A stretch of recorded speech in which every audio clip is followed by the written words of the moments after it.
Look at that. That fly has been attracted to our pineapple lily, and it is a rather attractive plant. Look at that.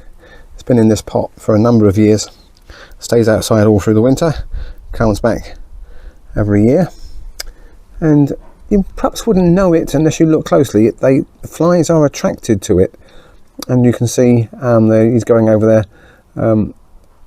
investigating the flowers. Apparently there's a perfume to these flowers that attracts the flies. I've never smelt it, but here's the thing. We've placed this right next to our pitcher plant, our fly-eating kind of little monster of a plant. Beautiful monster, mind you, with these lovely kind of veins, markings on there, on these long kind of pictures as they call them. And that one behind, you can see they develop almost like this kind of lip, this kind of reddy lip on the edge of the front edge of the picture there, almost like a kind of a horror movie cartoon thing.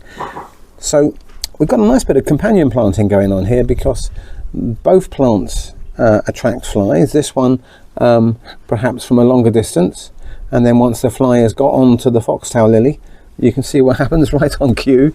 A fly lands on the pitcher plant, and they're attracted to the perfume, the smell at the bottom of the pitcher plants. They crawl down there, and if they're not careful, they get stuck down there, and then the plant digests the flies.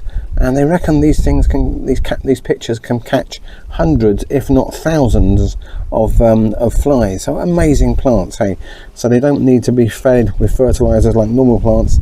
They just need to have a few flies that you know, may be attracted and end up down the bottom of the pitcher plant.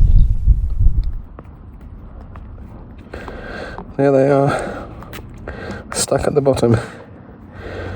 I feel a bit bad actually watching them like this, but that's the plant world. That's the food chain in action. Yeah, good luck, boys.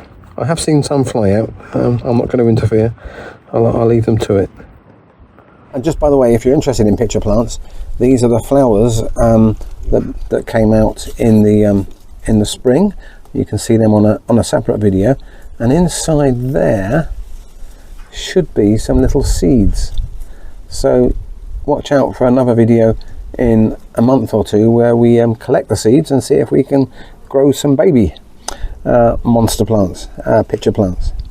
Hope this is of interest to you. If you either grow pitcher plants or these pineapple lilies, we'd love to hear from you. Share your experiences and questions with us. Thanks for watching. Bye.